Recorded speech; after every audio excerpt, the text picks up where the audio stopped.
Guys. So Donald Trump has entered court yet again today. So Trump, New York, there's a case going on among many others. This is day 8 of the Donald Trump hush money trial, with more testimony coming from the American media CEO David Pecker, not to be confused with Peter Pecker. But anyway, so David Pecker is back on the stand, guys, to testify as the cross examination continues. And also big news on Donald Trump's gag order hearing. This has actually been moved. Judge Juan Merchan has posted the gag order violations, he has postponed the gag order violations trial by yet another day, moving it to Thursday on the 2nd at 9:30 a.m. But before we talk about what is really going on for today, Donald Trump actually wished his wife, Melania Trump, this morning a very happy birthday. I want to start by wishing my wife, Melania, a very happy birthday. Nice to be with her, but I'm in a courthouse for a rig trial. It's a rig trial. Terrible. But we're doing very well in this rig trial. Everybody knows it. Yesterday was a big day, but I do have to begin by wishing Melania happy birthday. She's in Florida. I'll be going there this evening after this case finishes up, this horrible, unconstitutional case.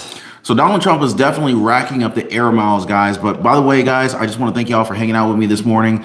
We are live, of course. A lot of you guys are asking in the comment section. If you could just take a second, hit the like button for the video. I really do appreciate you guys. You guys are absolutely amazing. Who do we have in the live? We got Keenan Ripon. What's going on, Keenan? We've got Jennifer Gray, Ute May, Lee McGovern, Kyle Cummins, John Lighton. All right, awesome, guys. So it looks like the case against District Attorney DA Alvin Bragg of Manhattan is collapsing right before our very eyes. And the Supreme Court decision on Donald Trump's presidential immunity is also gearing up to be yet another massive win for Donald Trump. But yeah, take a listen. I want to bring in Jonathan Turley. He's a constitutional law attorney. He's been watching all of this. So David Pecker's cross-examination continues today. From what you've been able to glean so far, what else should Trump's team do to try to explain to the jury that this was not illegal? Well, they're doing a good job, largely allowing the case to collapse on its own weight. You know, this case thus far is about as good a model of prosecution as the Titanic is a good model for navigation. I mean, I don't understand why they would start with Pecker. In my view, he's disastrous. You know, first of all, I'm speaking as a criminal defense attorney. Most good prosecutors, if they know that the criminal defense attorney is going to bring up something damaging, will bring it up themselves. And the most damaging aspect of Pecker's testimony is that he did the same thing for a wide variety of celebrities. I mean, that is really quite damaging. And by not revealing that to the jury in your direct, there is a sense that there was a hiding of the ball here. Exactly. DA Alvin Bragg is getting exposed for a lot of the underhanded presentation that he's been doing here. Also want to just send a big, huge thank you to Bravo Tango Whiskey, BTW. Thank you so much for the big $5 super chat this morning. Happy Friday, everyone. Happy Friday. Thank you so much. Lose credibility with the jury. I mean, because that's really quite remarkable. Pecker said that he was doing this for Trump decades before he ran for office. He said he did this for people like Schwarzenegger. Was he trying to get Schwarzenegger elected president? Because he can't be president. So at what point did the prosecutors think that this was going to come out, and why they didn't bring it out themselves? So today it will be interesting. The key here for the defense is, don't rough this guy up. He's not been a bad witness. He's testifying with a gun to his head. He has an agreement with prosecutors, and he's actually given you some very good stuff. So I would be very careful not to start taking wild swings at this guy. Wow. Jonathan, so this is big, guys. Now, Manhattan District Attorney Alvin Bragg, he's in the hot seat. And it's also possible that this will be seen as proof that Alvin Bragg in this case against Donald Trump to further, it is literally continuing to interfere with the 2024 presidential elections. And as a matter of fact, a report actually shows that the DA has been downgrading felonies for a long time, bringing a majority of them down to misdemeanors, but yet Donald Trump's case was somehow originally a misdemeanor that was upgraded to a felony. And this is something that really is not common for Bragg, especially when we look at his track record. And it really doesn't help that the judge in Donald Trump's hush money trial is someone who many analysts look at and have seen. We're able to clearly see that he is clearly biased against the former president. Comment down below if you guys think that the judge on Donald Trump's hush money trial, Judge Juan Merchan, is biased. If you think he's biased, just type biased in the comments down below. So Donald Trump himself has actually spoken out about this, and he actually called this entire case a scam. It's a witch hunt. All of this is made up, and these are old charges. I mean, the most recent update that we had, literally exposed all of that, and it's absolutely wild what they're doing here. That we know of at least a couple of attorneys we think who are part of this jury pool and now officially on the jury. How much does that help potentially President Trump's team? There's been a lot made of that because while a lot of what's being presented may sound, dirty or unseemly to the average person out there, if it doesn't amount to a crime, and Alvin Bragg is doing something very unique in trying to get to that place, are having folks like professionals on the jury, is that going to help?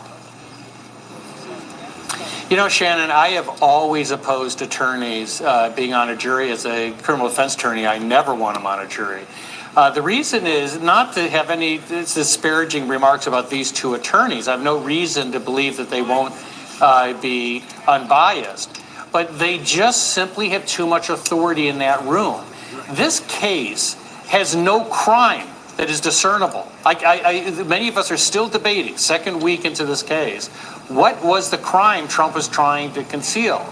If one of those attorneys states in that jury room that they think that is a perfectly valid indictment, it probably will carry some weight. The key is that it takes a lot for people to stand up, even in a jury room, and be that one or two person to say, I have doubts, particularly in New York, when you have doubts of a conviction of Donald Trump. To have an attorney weigh in at that moment could silence those dissenting voices. That's why I think it's a bad idea, and I don't think it's a good thing to have two attorneys on this jury. So, guys, I mean, like this is more and more is coming to light, and I'm gonna have to keep saying that probably every video. First of all, I want to say thank you, Jerry Williams. Thanks so much for the $1.99 super chat. God bless you, my friend. Thank you. Jerry Williams says, thanks for blowing the lid off of this. And I'm going to keep blowing the lid. I'm going to just go ahead and leave the lid off from now on. We'll just go ahead and leave the lid off this. We're going to continue to expose the truth that they do not want to be revealed. A lot of you guys in the comments are saying biased, totally biased, talking about the judge on this hush money trial case, Judge Juan Merchan. Lindley Covington says Isaiah 54:17. Paul Chakness says bias. All right, so a lot of you guys are pretty much convinced that the judge on this hush money trial for Donald Trump is biased. But get this, the Supreme Court justices appear pretty poised to offer Donald Trump some immunity, potentially delaying the January 6th trial here. Now, of course, it remains unclear to what extent the Supreme Court could offer presidents immunity from prosecutions, but the justices recognized that their ruling will have huge implications on America. So the Supreme Court justices are looking to offer, and this is, I mean, comment down below if you think this is good news for Donald Trump. The Supreme Court justices appear pretty poised to offer Donald Trump, as well as future presidents, some form of immunity with the criminal prosecution from their actions while in office, while rejecting broad absolute immunity. Now, this would apply to multiple cases that are currently pending and active against the former President Donald Trump. This would have an effect on, this would have an impact on the Fani Willis trial against Donald Trump, in Georgia for the Georgia election interference case. This would have an impact on the Florida trial, and regarding the Judge Eileen Cannon versus, Donald Trump versus Jack Smith, with Judge Eileen Cannon presiding over that case. Paul Chackness, thank you so much, my brother, for the $4.99 super chat. Happy Friday. God bless you, my friend. Thank you so much for the support. I just want to thank all you guys for all the support, all the new subscribers, all the members of the channel, all the new members, old members, existing members. You guys are phenomenal. All right. So they are definitely, it's looking, this is big time for Trump, guys. This is actually pretty big. And again, you know, it also looks like New York is turning a little bit red. You know, it's definitely not red, but it's starting to get a little light pink, if you know what I'm saying. Like, Donald Trump is making his way in New York. And with this being said, oh my God, you guys are hitting me up big time with the super chat. Thank you so much for the $27.99 super chat. Concrete in my veins. Thank you so much. So Concrete in my veins says, what I see is not just the United States, but Canada. Wow. Canada, Spain, Germany, the list goes on. Freedom is under attack, and anyone who steps up to protect our freedoms is either unalived or held in court. Yeah, that's an interesting way of putting a word that we don't want to actually say out there, unalived.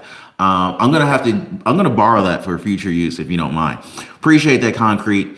Appreciate the love. Coy Girl, what is going on, Coy Girl? $1.99 super chat. Much thank you. Much thanks to you this morning. Happy Friday. So Coy Girl says, thanks for your hard work, Ron. Trump 2024. Oh, no doubt. No doubt. Thank you so much. God bless you guys. But yeah, the Supreme Court justices look like they're going to be offering Donald Trump and future presidents some form of immunity with a criminal prosecution for their actions while in office, while rejecting broad absolute immunity. So the nation's highest court heard some oral arguments just yesterday in this historic case, with the justices acknowledging that this has huge implications for not just the former President Donald Trump that we're talking about here, but as well as criminal cases going forward in America's future. Quote, the case has huge implications for the presidency, for the future of the presidency, and for the future of our country. So this comes from Supreme Court Justice Brett Kavanaugh.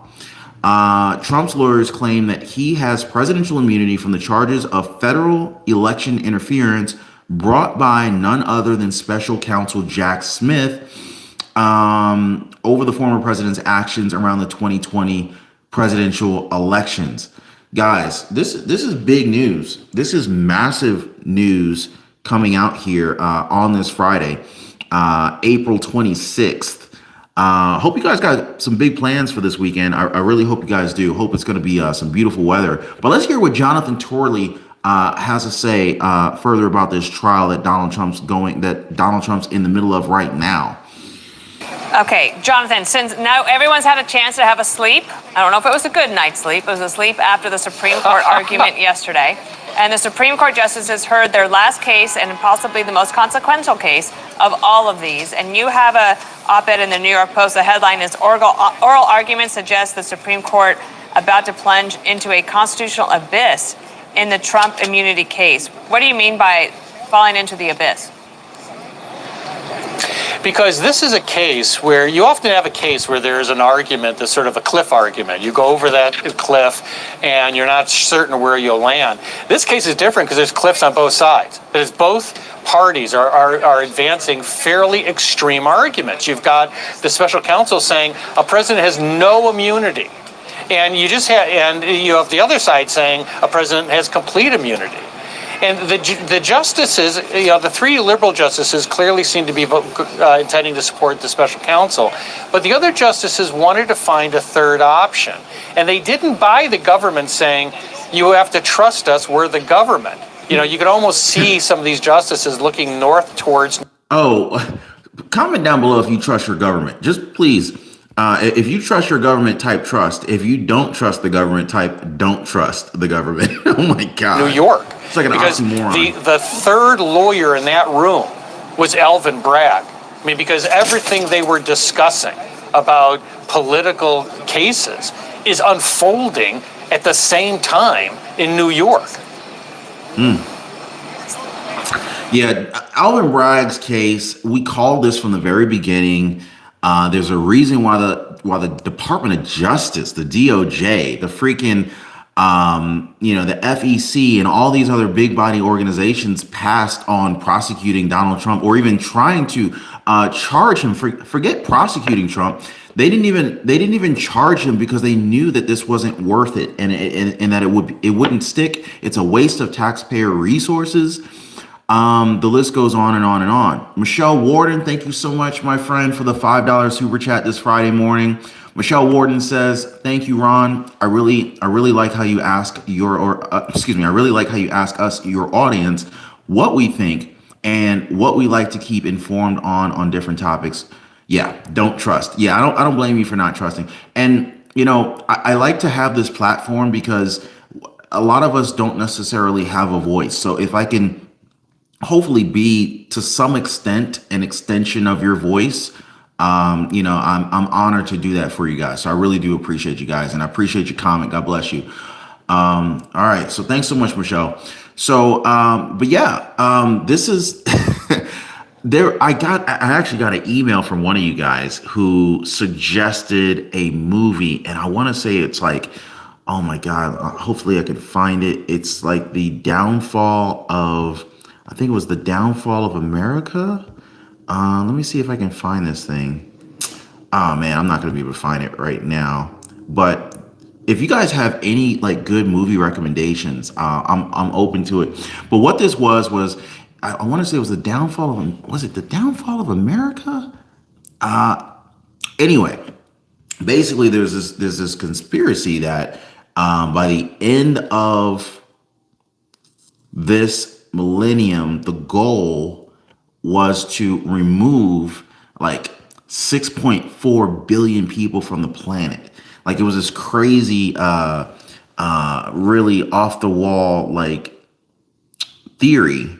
I don't know if I want to say conspiracy, but a lot of people are under the impression that the far left has this wild agenda to do something as crazy as that. I don't know if you guys have heard of this particular movie, if you've heard of this theory, but it's absolutely insane what they're doing. And their goal is to create this sense of fear, impending doom or danger constantly, and essentially put everyone into the state of fear to a point where they look to their government for a solution. And the solution that the government will provide is the plan that they wanted to execute on from day one. And so anyway, not to get all too, I'm not trying to, be a movie critic over here, but there's some wild stuff in the making here, guys. And I think that this is part of why a lot of people are saying that this 2024 presidential election could very well be one of the most important, impactful, substantial elections of all of American history. But anyway, so I've got a lot more to share with you guys in future videos. Specifically, I'm actually working on a video to really just kind of like unlock and expose some corruption that is taking place here in our country. And there's some people who are involved in this that you would never have even guessed. Anyway, so I look forward to sharing that with you guys. If you haven't checked out my previous live, make sure you check out that previous live. DA Bragg put YouTube on notice. There was a massive YouTube warning from DA Bragg, which I shared in the previous live. I'm not going to spoil it for you guys. But yeah, there was a lot that we covered in that one. Make sure you check out that particular video. And we also dive a little bit deeper into Donald Trump's monumental immunity claim. And Judge Juan Merchan was actually shocked. So anyway, check out that previous live after this one. If you haven't already, hit the like button, subscribe to the channel, and make sure that notification bell's turned on so you don't miss out on my future lives. I love being able to go back and forth with you guys on these lives. Let me jump in the comments real quick. Let me see who's in here. We got Fed Up Patriot. What's going on, Fed Up Patriot? Glad you're here too, my friend. Tom Jr. Awesome. I see OG D Dog in the comments. We've got Lawanda Dix 2. Guadalupe Rubino never misses a live. He is always in here. Yeah, so let's see here. Bay of the Pigs. Thank you, Dennis. Let's see. Richie Best says Idiocracy. Okay. I think I heard of that movie. Yeah, so anyway, Larry Davis, I wanted to just say kind of just happy Friday to everyone. I hope everyone's staying safe out there. And I'm gonna see you guys on the next one. You guys take care and be safe.